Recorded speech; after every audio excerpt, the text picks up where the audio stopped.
Welcome back, ladies and gentlemen, to CFL Central, CFL content for the fans, by the fans, and we have our preview here of the preseason week 2, a little bit of a mouthful there, and we got 4 games. So it's funny because this is basically just an extension of week 1 because we had the Bomber game to to start all this. But now we got our proper weekend. We got 4 games all in one day. We got the Red Blacks Ticats, then the Lions Stamps, then the Riders Elks, and then the Argos Alouettes. So what I would like to know, who in the CFL office, what drugs were they smoking when they to have 2 games playing at the same time at 3:00? So you have 1 at 2, 2 at 4, and then 1 at 7:30. I failed to see why we couldn't do one of these on Sunday. We couldn't do one game, because at least if you move one of the 3 p.m. games to the Sunday, I mean, then you can hit all 3 games. I mean, technically, we could still watch it, but we have a 48-hour. So you'd have to use video on demand. You'd have to watch it recorded. Although realistically, I might see the Argonauts Alouettes game because I'm going to be watching WWE King and Queen of the Ring streaming on the Nolan Hockey Podcast. So check that out. That starts at noon Central, 1 p.m. Eastern on Saturday, May 25th, day of the game, which this video should be coming out that morning. But anyways, shall we get on to the games, Rick? We shall. So let's get on to the first game, which will be the first preseason game for your Hamilton Tiger Cats. Not mine, not my Hamilton Tiger Cats, your Hamilton Tiger Cats. The non-Tommy Kendall Ticats. The new era. The Scott Milanovich from the start. Not halfway through the season. The original XFL Scott Team Extreme! The LA Extreme, the winners of the first $1 million game! I'm sorry, it's pure nonsense and I absolutely love it. So, Rick, tell us about this Hamilton Tiger Cats team. Well, considering tomorrow we have 1, 2, 3, 4, 5, 6 receivers that are 6 foot and over. At least 5 of them are 6'5" and taller. Yep. So no Butler tomorrow, no Peters. We're pretty much playing most of our starters tomorrow. I see you got White in its slot. I'm just looking at your Milton. We got the 3 main offensive line people. I see Casey Sales, my boy. I see Lawson in there. Bayless. Okay. Yeah, no, you guys got a decent amount of guys. And then basically the reason for this is because Milanovich, with us having a game next Friday, and then trying to flip it around because then we play a week the Thursday after. I think it's the Thursday. Are you talking about preseason week 3? No, I'm talking about next Friday. Because then have a game, and then we play. I believe we play week 1 on Thursday. Nope, you play Friday. You play Friday at 8. You play Friday because the Thursday game's a Winnipeg game. Don't forget, there's always a travel game in there, so practice probably ain't till Monday, Tuesday. So they want to rest some of them. So now you can betcha. Now, one thing I will say will not be playing next is week. that it will be exciting to see the friend of CFL Central, our boy Gordon White, is in. The long snapper man himself is playing that game. Also, Gordon, thank you for signing the jersey. Still appreciate it. So yeah, that'll be exciting to see some more Gordon. Actually, Gordon going against his buddy Tom Magala, who we've had some chats too. Hopefully, we can get him on the pod sometime if that's possible. And we have a punter as a backup kicker. Oh yeah. And then, Bo Levi, I want to say, will probably play half of the first or the first. So it's funny. I don't see him on the depth chart, but yes, I do. Yes, I do. I was looking at center. Whoops. No, that makes sense. Yep. No, I see. So Bo Levi Mitchell has got to play at least the first quarter. At least. At least, although I'm gonna say, to be honest, Ticats play him longer. Like, because Bo Levi Mitchell kind of struggled to get going last year. So, like, get him going now. Like, get on that. And that's not me saying he's a bad quarterback. I am absolutely not saying that at all. It's just that a guy like Bo Levi Mitchell, when he's working his best, he is really, really excellent. So if you need to take a little bit of extra time to get him back up to that, do it in a game like the preseason, where if shit goes south, the consequences aren't gonna really be that bad. And Lawrence Woods makes his Ticat return tomorrow. There you go. After playing with that. But with that being said, we're gonna shift over to the the red double black colors. side. The double colors. The double colors. The double colors. So Drew Brown starts at quarterback. It's the Drew Brown train, baby! Let's go! I'm sorry. It's funny. It's one of those things. I hope for my boy Gordon White. I hope a guy like Domagala does well. However, I am happy to see my boy Drew Brown. I am. It's the Drew Brown train, baby. So besides Deadman, there's no starting receivers. They're all rookies. Yeah, no, I was looking here. I didn't see any. Although I will say, their center, Hogan Sainbin. Is that guy new? I don't recognize that name. I will say that is a kick-ass name. Like, I will check. How long is that on the jersey? You think that's bad? We actually have imagine that guy calling the huddle, because typically the center calls the huddle. Huddle, brother. But yeah, they're not bringing any fucking Hulk Hogan. Like, you don't even have a Delicate coming. Like pretty much all of their defense. Yeah, there isn't that much. It's pretty much all rookies. And honestly, that's the way to go, though. When you're on the road in the preseason, there's no incentive to play your starters longer than 5 minutes, really, because it's one of those things where if we look at even just the Bombers, Cam Lawson played 5 minutes, and it looks like he's going to be out the season now, and so that's a decent loss in just 5 minutes. And so it was one of those things where, like, I understand playing them a little bit just to give them something, just so that way they're on the field. But there's always a very, very real risk of stuff going south. So I think that's probably the way to handle it. So that player did play last year for Ottawa. Oh, yeah? Bladdock is playing. He joined them from Toronto. Yep. Okapoko, their first round draft pick. Yep. Is the starting defensive tackle.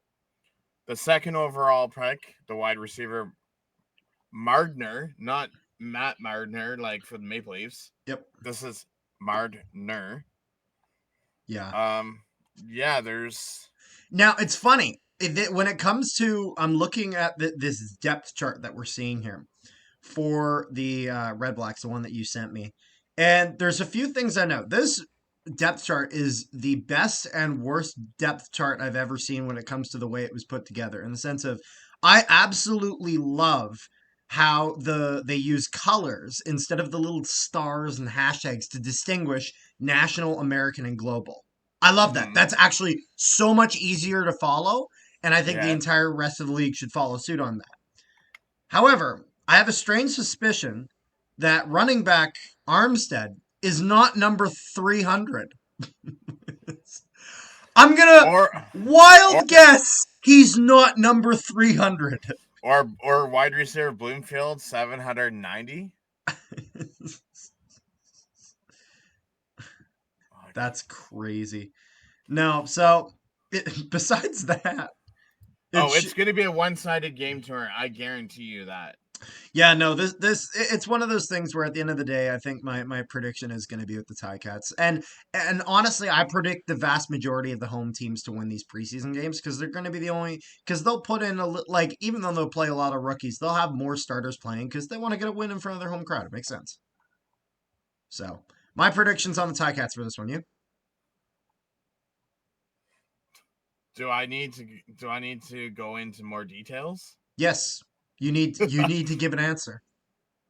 You Winnipeg Blue Bombers? Sorry. No, it's okay, fine. Time out. No, okay. So let's get into our next game of the week. We have the BC Lions versus I was about to say Saskatchewan Roughriders, but the Calgary Stampeders. So, Rick, how are we feeling about this one? How are we feeling?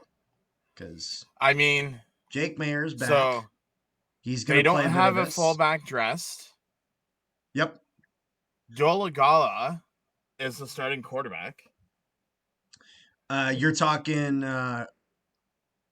Wait, what? The guy that came over from Saskatchewan. He's starting for BC. For BC. Oh, yeah, I there's so many guys that move. And so then I forgot. Prukop, I was going to take a look. Yeah, I know. And then they got Prukop as well. The one of my favorite short yardage guys. Which it's funny. I would say it would be a dumb decision to get rid of Prukop under any circumstance. However, that any circumstance doesn't matter when it's Chris Strebler, because that is the special circumstance when you would get rid of a guy like Dakota Prukop. So I hope he does. Actually, it's funny. I hope he does well in BC, but I know he'll do well in BC. I was actually going to take a look more at the Calgary side of things. So I see that they'll have Mayer with Schultz as the backup. I'm sure he'll play a little bit, maybe a little bit of Stevens. Looks like that starting offensive line is going to be roughly the same for the Stampeders with Demirian Bell and McEwen and Williams and Coker. Now, one thing I will say, is there any players to look out for in Calgary? It's Demario Houston wearing the Stampeders red and black colors, which hurts me to see. I was a big fan of Demario Houston in Winnipeg this past year. He was just excellent, and I know that they just got a killer player there in Demario Houston now as part of that Calgary Stampeders organization. So I think Demario Houston's going to be kind of on the watch for me in looking at highlights of that game. Begelton's in, Philpott's in, Michael It's Henry. weird because if you look at their wide receiver core, everyone but Epps, Tate, Brooks, and Eccles, everyone else played on the team last year. Yeah, I know. There's a lot of starters. Like I'd actually say there's probably the majority. Like I'd say it looks like there's even more starters on this Calgary team that are playing than even the Ticats have dressed in terms of the amount of guys that they actually have playing in the lineup. But now the other thing though, to be fair, is there's also guys like Demario Houston where they weren't on the team last year and they're definitely not a rookie, but because they are a marquee player, so you're going to see him put some time in. I'm going to take a look over here. And it's gonna be interesting because Philpott was injured his rookie year, so this is kind of like his rookie year. Yeah. So it'll be interesting to see how well they do. Yeah, I know. I'm taking a look. I know you looked at the Lions depth chart already. I'm taking a look at it. So yeah, I see that you got Dolegala with Prukop backing him up.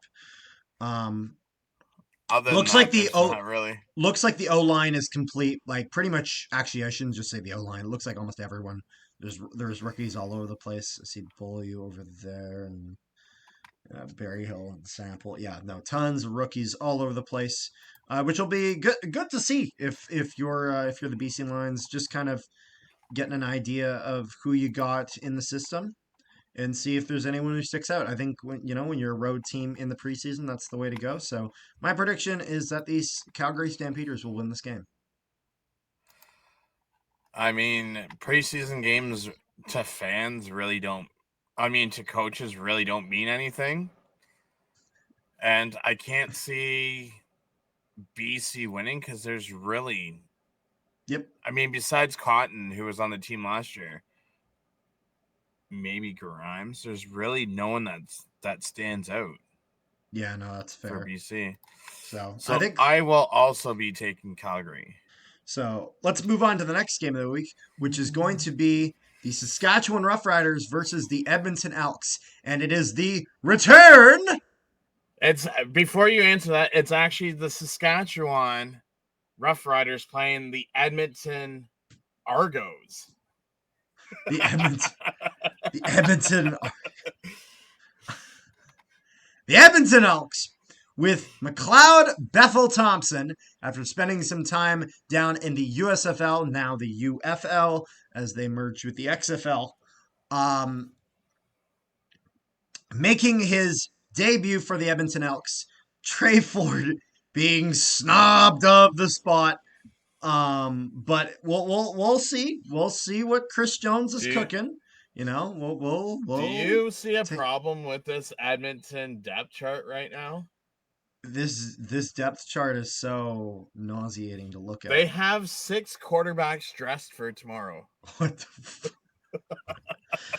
Only Chris Jones would dress 6 quarterbacks. Also, what are they gonna do? Bethel Thompson will play the first half a quarter. Ford will play the second half of the first quarter. This Then is the so next two will funny to play me. the second quarter. Henry will play the third, and then McDonald will play the fourth. He's got it all figured out. Jesus Christ. No, but they Then looks you like a have decent amount of guys are going to be starting. So I see they're actually going to be starting Boris Beatty over Dean Faithful, which is a little bit funny because Dean Faithful is absolutely the better kicker. But Boris Beatty is a solid kicker. What? you're saying Dean Faithful is better than Beatty. I'm a fan of Faithful. I'm a fan. I'm a fan. You also have to realize that I have a lot of memories of beating missing kicks against the Bombers, to be fair. You have to realize that my perspective is skewed. Um but I'm also just a big fan of Faithful. Like we had the interview with him and he's such a nice guy and all this and that. But Also, I you know have and I know it'll piss a lot of people off, but that's fine. And you know what? oh, Could I be completely wrong with that? Absolutely. But it's one of those things. I'm just a fan of Faithful, to be honest. I am. also you have Curly Gittin Jr. and Javon Leach Yes, I noticed making that. their debut for the Elks. No, I see they got Lewis. I said they got Gittins Jr. all playing in that game. See they got Flowers and Alexander and Brown and yeah, there's a decent amount of guys starting here for the Elks. Although I will say the Riders are starting a decent amount of guys. Like not absolutely not as much as they did in the first week against the Bombers. But I mean, you got guys. So you got Mason Fine and Antonio Pipkin and Patterson all as your quarterback depth. But then guys like Yoshi Hardrick are going to be starting, getting some time. Amelis and Picton are going to be playing on that right side at slot and wide receiver. Um, Stearns, and then oh yeah, and Hardrick, then right Onome. tackle. So you got Stearns there as well. Hickson, then you got Lawther, and yeah, no, it looks like it's funny. It looks like they're playing actually a decent amount of guys. I see they got Lacombo in there. Yeah, no, So there's some decent names in here. here's the thing that I have about Saskatchewan. Yep, So you have AJ Ouellette, Hickson, yep. and then you have Hudon. That's Bertrand Hudon, three possible starting receivers or running running backs backs. on like mid to mediocre teams. I will say with Bertrand Hudon, I don't know if I'd say starter. I'd say fringe starter. But with Hickson, I would absolutely say starter. I did say middle to mediocre. Okay, fair enough. I'd say he's the equivalent of a fringe starter goaltender in the NHL in terms of like his position on the team. But Hickson and because AJ Ouellette is absolutely your number one. However, Hickson is also like, not to be taken for granted. Like he was a very, very capable running back last year. And so it was interesting to see them kind of go after Ouellette, even when they already had Hickson. That's got to just be the coaching change, going for that. Um, so I almost wonder, like, with a guy like Hickson, this maybe sounds crazy. I'd have to check AJ Ouellette's contract and see how long he's in Saskatchewan. But let's say the Saskatchewan Roughriders are doing decent throughout the season. Do they even consider trading Hickson? Because if they're not using him, and they could essentially make up that talent in a other position, that could then be a starter. 2-year deal. He signed a 2-year deal. Okay, so Yes. then that actually is a possibility. We'll talk about that when we do our full proper preview of the season after the preseason, which will probably be like an hour-long video at least. But overall, I think the Riders are dressing a decent lineup. And I think the Elks will win this. However, I think the Riders will give them a bigger run for their money than I think the Red Blacks will give the Ticats or the Lions give the Stampeders. So I think we're going to see a very close game between this Elks and Rough Riders team. The Riders will not be fined tomorrow. They won't be. They won't be fined tomorrow.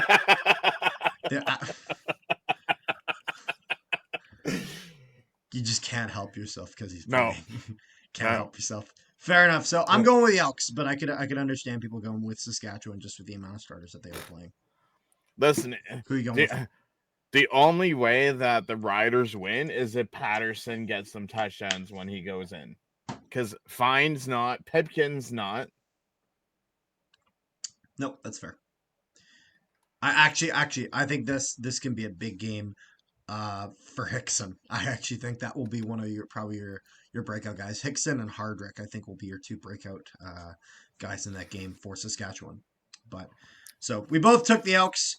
So moving into our final game of the week, we have the Toronto Argonauts versus the Montreal Alouettes, also known as the two teams that keep me awake at night. So this I think, besides the Ticat game tomorrow, for me, this is going to be the most interesting game out of the four. Yeah, no, that's fair. Well, I don't know. I think that Saskatchewan Edmonton game will be decent. Because you got to remember. Oh, yeah, I guess this is the Cameron Dukes led Argonaut. This is your start. Hold on. Oh. Hold on. You got to remember, Kadeem Carey's in this game. Richard Bailey's in this game. Wait, whoa. Who Bailey? Do you mean Rashid Bailey? Okay, well, I'm sorry. I said Richard Bailey. Yeah, Rashid. Yeah, shit. I forgot they had so many guys playing. Yeah, because they got Rashid Bailey, Kadeem Carey, Dukes. The Argos are starting. We're gonna get to see some Nick Arbuckle. The ping pong man himself. They're starting their offensive line. I see that, yeah. With Nicastro and Hunter and Cage, McKellar and Allen. Yeah, and their starting kicker's not playing tomorrow. I see. See, last I remember they had B. Who is their starting kicker now? I'm not even gonna try to pronounce his name because I'm just gonna butcher it. It's fine. You butcher every other name. What is it? Thanks. He's a former Ticat kicker. Former Ticat kicker? Back in the day. Oh, okay. Well, you lost me there. Fair enough. But yeah, no. So I see there's a decent lineup here for the Argonauts. Let's see here now for the Alouettes, and this is in Montreal. But because of all the circumstances in Toronto, they have to run Dukes and run guys that Dukes will be playing with this season. They have to treat this like a season game. They gotta get these guys up to speed and hope that they can play as good as possible. They'll play more regulars next week because next week's their home game. How many fullbacks do you need dressed, Montreal? 1, You 2, mean 3, 4, you 5, mean 6, 7, 8, 9. Okay, first off, I see 9 fullbacks. I Dresses. see 6 running backs and 3 Oh, fullbacks. shoot. Never mind. I read that as FB. Never mind. We're good. We're good. My bad. Ignore me, please. But then why does it say Sean Lemon? Isn't he Because retired? long story short, Sean Lemon retired because he got caught gambling. But because he is, what's the actual wording for it? Filing An appeal? yes, I was going to say grievance, but appeal. He's allowed to take part in games and everything until his appeals. Oh, so the settle. only reason he retired was because he thought he was screwed. Yeah. So if they find out, oh yeah, you're guilty, he's gonna be like, "See you later, boys." because they didn't think that the whole betting on his games back when he was with Calgary was going to come out. So he's like, I'll retire before then. Oh my, yeah, no, that's actually kind of funny, but no. So I see they're playing Sneed. I see they're playing Cote, Jones, Calendar, Lestine, Fletcher. Also, this is going to be the first Julian time Grant, we Tyson see Philpott. the Alouettes without William. Will you please not stand back? Because he's gone out to BC. So this is going to be the Antwi and Fletcher and Thomas Erlington. Yeah, no. So probably that's why they got so many running backs stressed. Because speaking of which, also former Ticat Decoy Dylan Wynn is not playing either. I just noticed that. Oh yeah, he went to Montreal. I forget these things. You live under a rock. Forget. I do not live under a rock. I don't. I live under a few rocks. Anyways, but I go into hibernation when it comes to CFL. Like I catch a few things in the off season and then I go back. Right? So let's correct this. You go in hibernation when your team gets eliminated and then comes back out the first week of the season, aka Groundhog Day. Is the first week of CFL season for you. Shut up, Rick. So it's going to be interesting. One other thing. Yep. This is also the Austin Mackless. Oh. Alouettes. Yeah, I forgot. So it'll be interesting to see who steps up. Where's Mac again? Where'd he go? Mac went to, I think, the Falcons, if I'm not mistaken.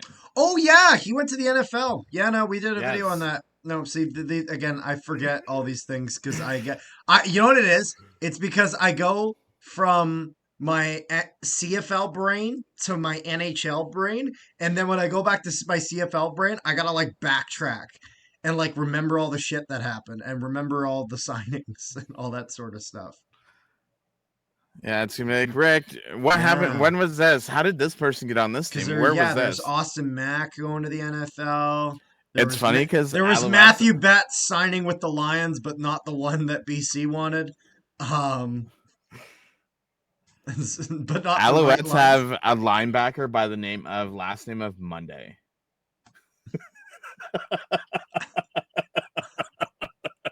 Mr. Monday. Mr. Monday. I hope he plays.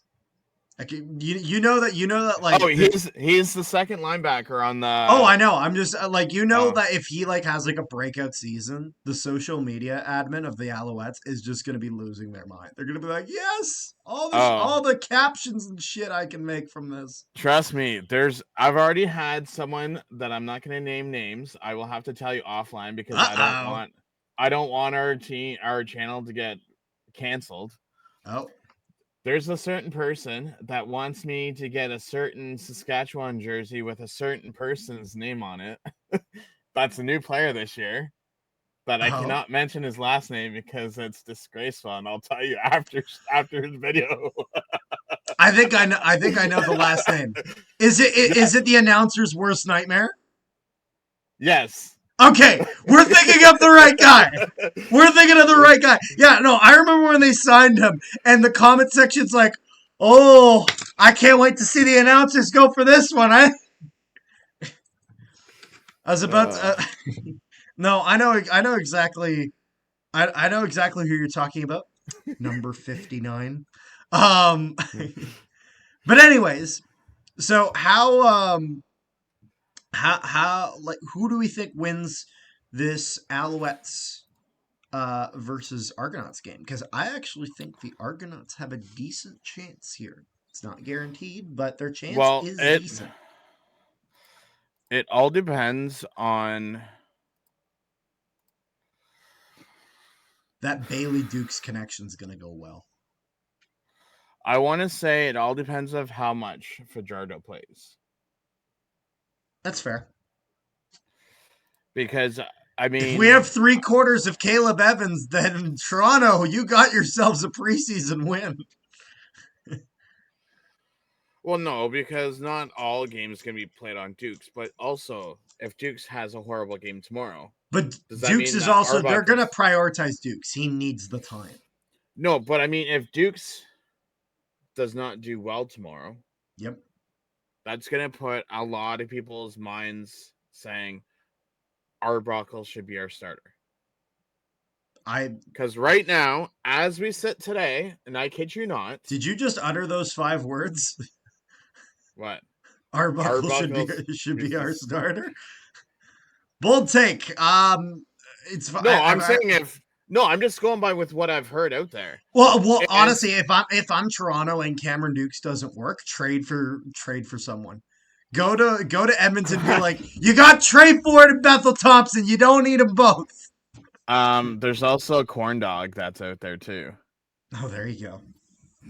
But there's a lot of people that are saying that Toronto is going to finish over Hamilton and Ottawa in the standings. Okay, are they finishing over Hamilton? Depends on the quarterback situation. Are they finishing over Ottawa? But here's the thing, though. Probably not. Even worst case scenario, even if or maybe Bo gets Ottawa. injured, I don't know. It's such even a if Bo gets injured. If Bo gets injured, we still have Powell, who got us to the playoffs last year. That's fair. Yeah, I'd say that they don't beat the Ticats this year. I'd say they got a 50-50 shot of beating the Red Blacks this year. No, I'm talking about in the standings, not in the head-to-head. Oh, okay. Not in the head-to-head. I'm talking in the standings. Thanks. Deal with it. But not when I say not in the head-to-head, I don't mean they lose. I'm just meaning I'm not referring to it. But I'm finally glad to see games tomorrow where it's not offense versus defense practice. Oh yeah. Like I'm getting sick and tired of seeing that every day or hearing about it every day.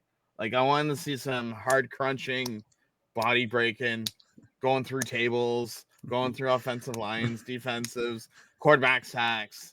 He's like, I want to see the Dudley boys go and bring a table out onto the field. I want to see Spike Dudley thrown down the stairs or whatever the hell he's doing, being a human punching bag. May Young go through another table. Mae Young giving birth to a hand. Sorry, we're going too much into the wrestling references. But anyways, so in the last game, I am actually going to take the Toronto Argonauts. This will be the only away team I'm picking in the preseason. Are you going Argonauts or are you going Alouettes? I am going to stick with my guns, and I'm going to go home, and I'm going to say Fair enough. Alouettes. Fair enough. I totally get that. It's going to be a very, very close game. And so I think that pretty much wraps up. Is there anything else that you mean to comment on there, Rick? We've went almost 35 minutes for a preseason preview. Typically we don't go this long, but I mean, we've been out of it for a while and there was a lot to talk about. So fair enough. Hey, you think this is bad? Just wait till the review comes around. Oh, well, it's fine. The review will go through that quicker. The season preview, my God, that's going to take a while. It is what it is, though. And so make sure you guys like, share, and subscribe if you had not already. Make sure you guys stay tuned for all our future CFL content. This is the best place to get access to all of that. And we will see you guys next time.